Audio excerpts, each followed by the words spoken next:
Wait, what if I told you that the reason your manifestation hasn't shown up yet is because you keep looking for it? What if the checking, the refreshing, the overanalyzing is the very thing keeping it away?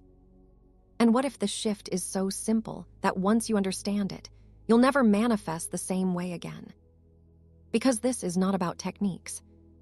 It's not about affirming 10,000 times. It's not about scripting perfectly. It's not about begging the universe. It's about one thing. State. Welcome back to real-life manifestations, where we don't chase reality, we choose it. And today I'm going to walk you through exactly how I do it, step by step, the real way, the way that actually shifts things.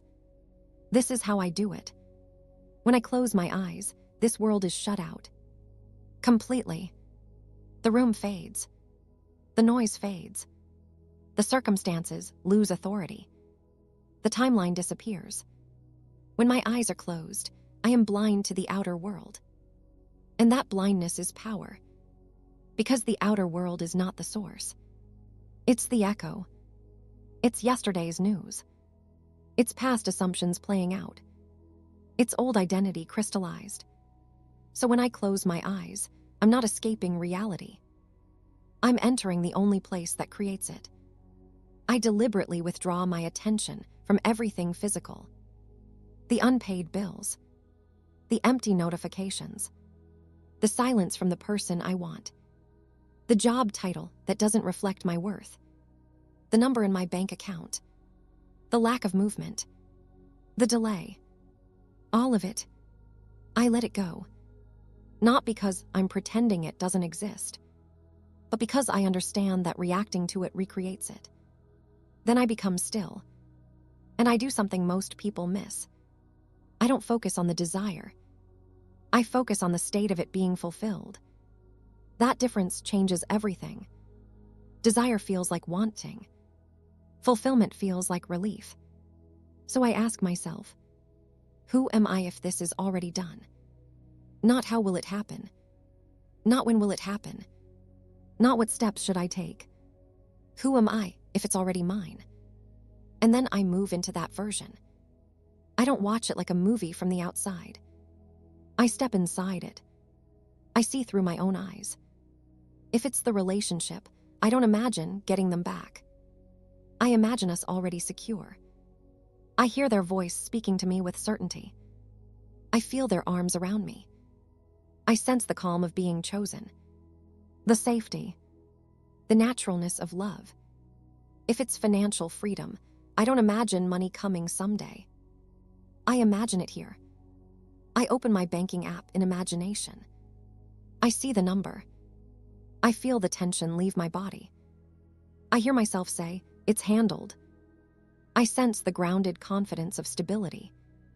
If it's success, I imagine the congratulations, the validation, the messages, the opportunities. I feel the solid pride of someone established. Not hopping to be successful. Being successful. And I don't just see it. I awaken my 5 senses. What does the room sound like?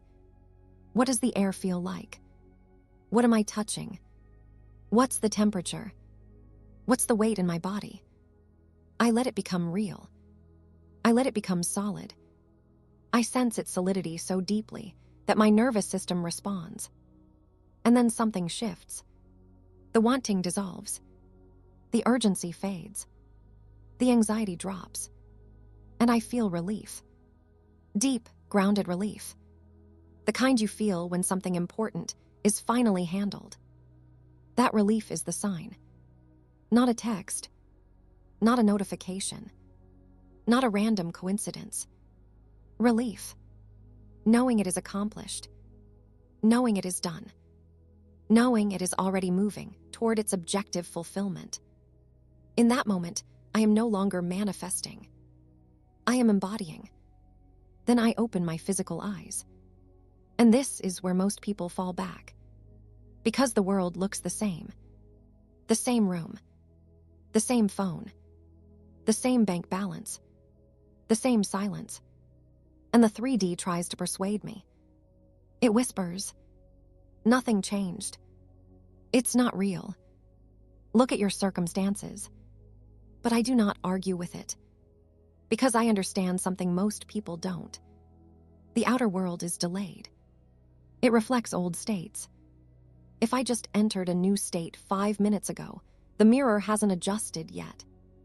But mirrors don't argue. They reflect. So I refuse to react. I refuse to dig up the seed. I carry the relief with me. I walk differently, not in a fake way. Naturally. If I've embodied being chosen, I stop stalking. I stop checking. I stop overanalyzing. Because chosen people don't live in anxiety. If I've embodied wealth, I stop panicking over temporary numbers. Because wealthy people expect stability. If I've embodied success, I stop doubting every move. Because successful people assume growth. You are not manifesting events. You are embodying identity. Reality rearranges around identity. Most people try to manifest from the same identity that created the lack. They visualize love while feeling abandoned. They visualize money while feeling broke. They visualize success while feeling insecure. That keeps them stuck. Because your dominant state wins. So I practice becoming the version of me who already has it. Again, and again, and again. Not obsessively. Calmly. Consistently. If doubt arises, I don't spiral. I return to the state. If the 3D triggers me, I withdraw again. If impatience shows up, I remind myself. Seeds grow in silence. They don't grow faster because you keep digging them up to check. They grow because you leave them alone. And here's what happens. The more I embody the state, the less I care about timing. I stop refreshing. I stop asking when. I stop looking for proof. Because I've already felt it real. And once your nervous system experiences something as real, it relaxes. And that relaxation is magnetic. That's when movement happens. The text comes when you're not waiting. The opportunity appears when you're not obsessing. The money shows up through unexpected channels. The apology happens naturally. The shift unfolds effortlessly. Not because you forced it, but because you became it. This is how I do it. I close my eyes. I shut out the world. I become blind to the outer. I feel myself into the state of my desire fulfilled. With my inner eye, I see it all around me. I awaken my senses. I sense its solidity.